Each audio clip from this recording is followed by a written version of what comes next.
Probability में आज हम लोग देखेंगे थ्योरम ऑफ टोटल प्रोबेबिलिटी। ठीक है, तो चलिए शुरू करते हैं। तो देखिए, हमें थ्योरम पढ़ने से पहले पार्टीशन ऑफ सैंपल स्पेस समझने की जरूरत है, तो पहले हम वो पढ़ेंगे। तो देखिए, a set of event E1, E2, En is said to be represent a partition of the sample space is if, देखिए मतलब क्या है कि एक इवेंट सेट ऑफ इवेंट, मतलब एक set of event E1, E2, En को हम पार्टीशन ऑफ सैंपल से तभी कहेंगे जब ये तीनों कंडीशन होल्ड करेंगे। कंडीशन क्या है? फर्स्ट कंडीशन है कि पेयर वाइज डिसजॉइंट, मतलब EI intersection EJ equal to 5, मतलब उन दोनों में कोई कॉमन नहीं होगा। ठीक है, I not equal to J। ठीक है, हम ना इस चीज को एक एग्जांपल समझते हैं। मान लीजिए हमने एक डाई रोल किया। ठीक है, डाई रोल करेंगे तो हमें क्या मिल सकता है? हमें मिल सकता है 1 2 3 4 5 6, हमें ये 6 सैंपल स्पेस मिल सकता है। तो ये हो गया हमारा एस। ठीक है, अभी देखिए यहाँ पे क्या कहा है, हम यहाँ पे दो इवेंट लेते हैं। एक इवेंट लेते हैं E1, ठीक है, जो है कि event occurring of odd number. यहाँ पे ऑड नंबर कौन कौन से बताइए आप? ऑड नंबर है 1 3 5। ठीक है, और हम जो E2 इवेंट है वो है ऑकरिंग ऑफ इवेंट नंबर। तो देखिए वो क्या होगा, E2 इक्वल टू होगा 2 4 6। ठीक है, तो ये हो गया ऑकरिंग ऑफ इवेंट नंबर। अभी देखिए फर्स्ट कंडीशन, देखिए इन दोनों में कोई कॉमन नहीं है, तो first condition E1 intersection E2 equal to 5। तो फर्स्ट कंडीशन जो है ये दोनों इवेंट होल्ड कर रहे हैं। इसका नेक्स्ट देखते हैं। नेक्स्ट क्या है कि E1 union E2 union dot En equal to S, मतलब सबको अगर हम जोड़ देंगे तो हमें सैंपल्स मिलेगा। ठीक है, यहां पे हमने दो इवेंट का हमने एक लिया है सैंपल स्पेस से। इन दोनों को अगर हम यूनियन करते हैं तो देखते हैं। देखिए यहां पे दो नंबर देते हैं E1 यूनियन E2। ठीक है, तो देखिए यहां पे 1 3 5 है, यहां पे 2 4 6 है। तो अगर हम दोनों को यूनियन करेंगे तो हमें पूरा सैंपल स्पेस मिल जाएगा। ठीक है, तो सैंपल स्पेस यहां पे हमें S मिल जाएगा। ठीक है, तो देखिए जो सेकेंड कंडीशन है वो भी हमारा होल्ड कर रहा है। अभी देखिए थर्ड कंडीशन क्या है, प्रोबेबिलिटी ऑफ EI, मतलब इन दोनों का जो प्रोबेबिलिटी होगा वो ग्रेटर देन 0 होगा, मतलब कोई भी प्रोबेबिलिटी 0 मतलब नहीं हो सकता है, मतलब नॉन जीरो प्रोबेबिलिटी होना चाहिए। अब आप बताइए E1 का प्रोबेबिलिटी क्या है? E1 का प्रोबेबिलिटी हाफ है और E2 का प्रोबेबिलिटी हाफ है, तो ये दोनों 0 से ग्रेटर है। तो वो जो थर्ड कंडीशन है वो भी जो है वो यहाँ पे होल्ड कर रहा है। तो हम कह सकते हैं जो ये दोनों है E1 और E2 वो मतलब पार्टीशन ऑफ सैंपल स्पेस है। ठीक है, in another word the event E1 E2 En represent a partition of sample space if they are pairwise disjoint, मतलब इन दोनों का इंटरसेक्शन में कोई मतलब कॉमन नहीं रहेगा। इसके बाद एग्जॉस्टिव, मतलब दोनों को अगर सबको हम यूनियन करेंगे, सबको यूनियन करेंगे तो हमें सैंपल्स मिलेगा। ठीक है, आप यहां पे एक चीज ध्यान रखिए, यहां पे हमने दो इवेंट लिया था। ठीक है, E1 और E2। मान लीजिए जो पार्टीशन है उसमें बहुत सारे इवेंट है। इस टाइम पे क्या होगा, उस टाइम पे होगा कि पेयर वाइज, मान लीजिए हमारे पास 5 इवेंट मिला के 5 इवेंट से एक सैंपल स्पेस, मतलब एक सैंपल स्पेस हो रहा है। वहां पे पेयर वाइज में A B C D है। ठीक है, तो यहां पे पेयर वाइज में पहले हमें A B को टेस्ट करना पड़ेगा, इसके बाद B C को, ऐसे करके अलग अलग पेयर में सभी में कोई कॉमन नहीं रहेगा, मतलब किसी भी पेयर में कोई कॉमन नहीं रहेगा। ठीक है, पेयर वाइज डिसजॉइंट का मतलब ये है, और नॉन जीरो प्रोबेबिलिटी। ठीक है, और सभी जो इवेंट होंगे वो सभी का नॉन जीरो होगा। ठीक है, तो उम्मीद करता हूं आपको समझ में आया। चलिए तो अभी हम थ्योरम देखते हैं। तो देखिए हमने आपके थ्योरम लिख दिया। थ्योरम देखने में बहुत ही ज्यादा बड़ा लग रहा है पर ये बहुत ही आसान है। ठीक है, तो पहले हम स्टेटमेंट को पढ़ते हैं। स्टेटमेंट क्या है, let E1 E2 En be the partition of the sample space. ठीक है, तो यहां पे एक सेट दिया हुआ है E1 E2 En तब जो एक पार्टीशन सैंपल स्पेस है। आप यहां पे वीडियो पॉज कीजिए और मुझे बताइए पार्टीशन ऑफ सैंपल स्पेस के लिए कौन कौन से कंडीशन होल्ड करना पड़ता है। उम्मीद करता हूं आप सबने सही गेस लगाया। देखिए पार्टीशन ऑफ सैंपल स्पेस के लिए 3 प्रॉपर्टी होल्ड करना पड़ता है। पहला क्या है, पेयर वाइज डिसजॉइंट। सेकंड क्या है, एग्जॉस्टिव, मतलब सबका यूनियन करेंगे तो सैंपल स्पेस मिलेगा। थर्ड कि जो नॉन जीरो प्रोबेबिलिटी। ठीक है, अब नेक्स्ट पढ़ते हैं, suppose that each of the event E1, E2, En has a non-zero probability of occurrence. वो तो सैंपल स्पेस का थर्ड प्रॉपर्टी है. Let A be any event associated to S. ठीक है, E1 to En के अलावा एक इवेंट है A, ठीक है, जो सेम सैंपल स्पेस से है. ठीक है, then probability of A equal to probability of E into probability of A given E plus probability of E into probability of A given E2, ऐसे अगर सम होगा. ठीक है, यहां पे ये है स्टेटमेंट. तो हम स्टेटमेंट को और भी समझा देते हैं. यहां पे बता रहा है कि एक सेट ऑफ इवेंट है जो एक पार्टीशन फॉर्म कर रहा है सैंपल स्पेस का, और एक इवेंट है जो वो सेम सैंपल स्पेस से बिलोंग करता है.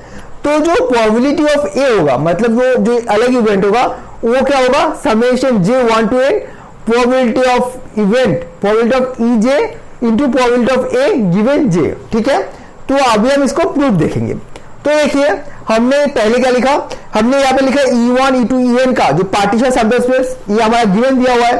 ये जो गिवन है वो हमने लिख दिया. अभी देखिए, यहाँ पे अगर गिवन दिया हुआ है, अगर वो पार्टीशन सैंपल स्पेस होगा, तो यहाँ पे पहला प्रॉपर्टी यही है कि जो यूनियन है वो सैंपल स्पेस मिलेगा और पेयर वाइज डिसजॉइंट मिलेगा. ये दो प्रॉपर्टी होल्ड करेंगे.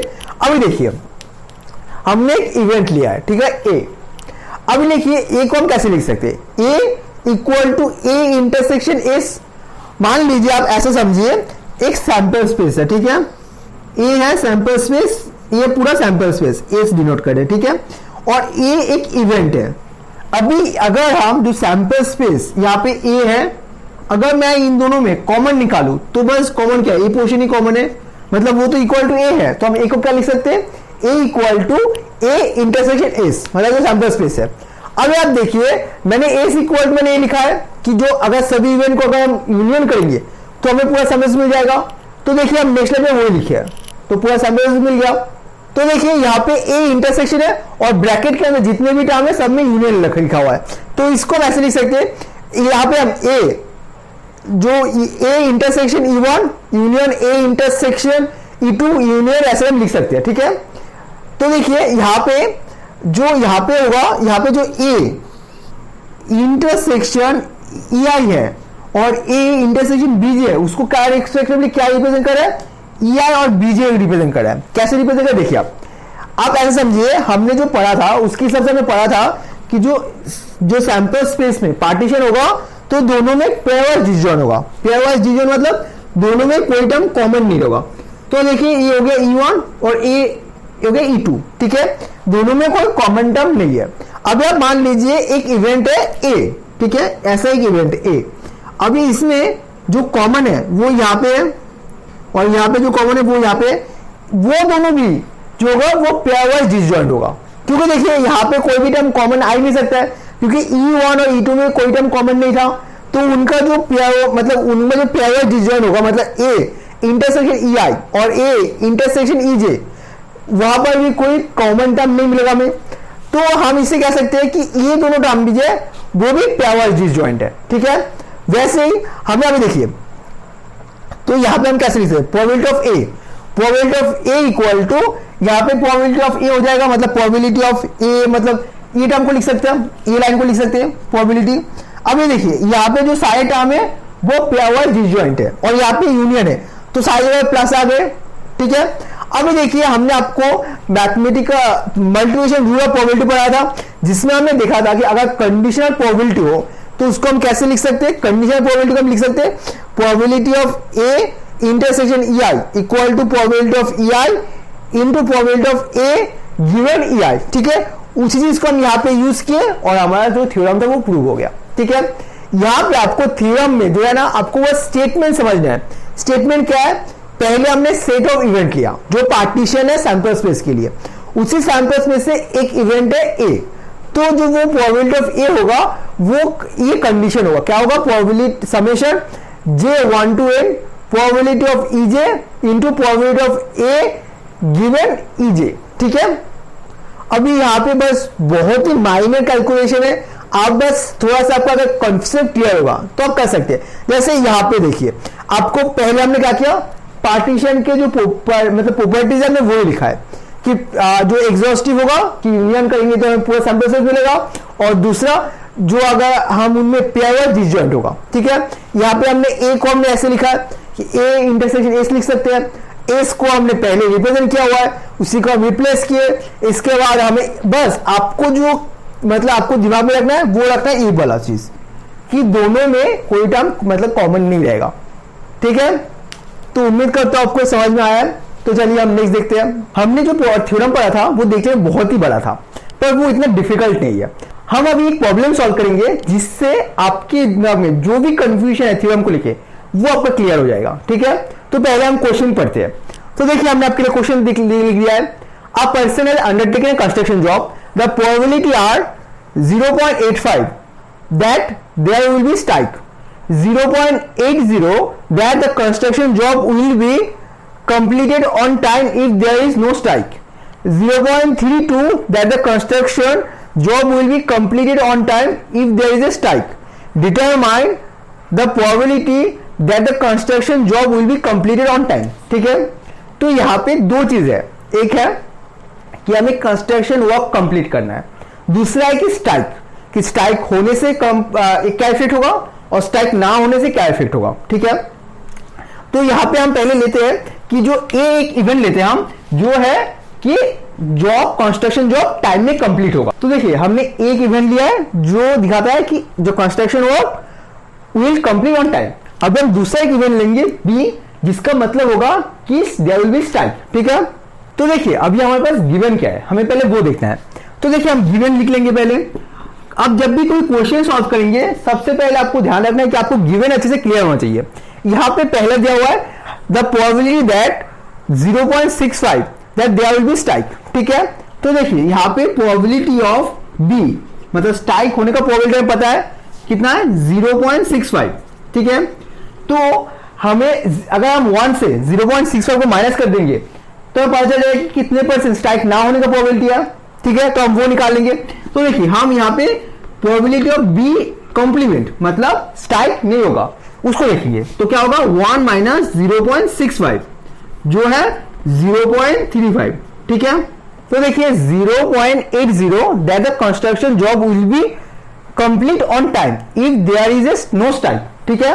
तो देखिए इसको हम कैसे लिखेंगे, प्रोबेबिलिटी देखिए जॉब विल कंप्लीट मतलब A given there is no strike मतलब बी कॉम्प्लीमेंट, ठीक है। वो क्या दिया हुआ है 0.80, ठीक है। और क्या पता है, और पता है हमें 0.32 that the construction job will be complete मतलब probability of A given on time if there is a strike मतलब बी, ठीक है। वो क्या है 0.32। देखिए आपको ये समझना बहुत ही इंपॉर्टेंट है कि कौन सा ये क्या है, मतलब जो गिवन प्रोबेबिलिटी है वो समझना, मतलब ये चीज कि construction job will complete given there will be no strike, ठीक है। और construction job will complete if there is strike. तो हमारे पास ये चीज दिया हुआ है और हमें क्या निकालना है, हमें प्रोबेबिलिटी ऑफ ए निकालना है मतलब construction job will complete on time. तो यहां पे हम वो थ्योरम यूज करेंगे जो हमने अभी पढ़ा है, थ्योरम ऑफ टोटल प्रोबेबिलिटी, ठीक है। तो उसको हम लिख लेंगे। तो देखिए अभी हमें थ्योरम यूज करने वाले, तो हमने थ्योरम अभी पढ़ा था, तो आप बताइए फॉर्मूला क्या होगा। फॉर्मूला था summation j1 to n probability of ej into probability of a given j, ठीक है। ये फॉर्मूला था। अभी हम इस चीज को यहां पे यूज करेंगे। तो देखिए यहां पे हमारे पास दो टर्म दिया हुआ है, मतलब दिया हुआ है प्रोबेबिलिटी ऑफ b, ठीक है, जो एक इवेंट है, probability of b into probability of a given b plus probability of b complement into probability of a given b complement, ठीक है। तो ये चीज है। देखिए यहां पे सभी का वैल्यू हमें पता है, तो हम बस वैल्यू पुट करेंगे और आपके लिए कैलकुलेट कर देंगे। तो देखिए हमने आपके लिए कैलकुलेट कर दिया, हमें आंसर क्या मिला 0.488, ठीक है। तो देखिए ये थ्योरम बहुत ही ज्यादा लेंदी लग रहा था और बहुत ही डिफिकल्ट लग रहा था, पर वो इतना डिफिकल्ट नहीं है। आपको वो समझना, मतलब चीज को समझना बहुत ज्यादा इंपॉर्टेंट है। तो उम्मीद करता हूं आपको वीडियो समझ में आया और वीडियो में कोई कंफ्यूजन नहीं है। अगर वीडियो में कोई भी कंफ्यूजन है आप कमेंट में लिख सकते हैं, और ऐसे ही वीडियो देखने के लिए आप हमारे वीडियो को सब्सक्राइब कर दीजिए और आप बेल आइकन को दबा दीजिए, जिससे हम जब भी वीडियो अपलोड करेंगे आपको उसका नोटिफिकेशन मिल जाएगा। और अगर आपको ये फेसबुक पे देख रहे हैं तो आप फेसबुक पेज को लाइक कर दीजिए। Thank you for watching.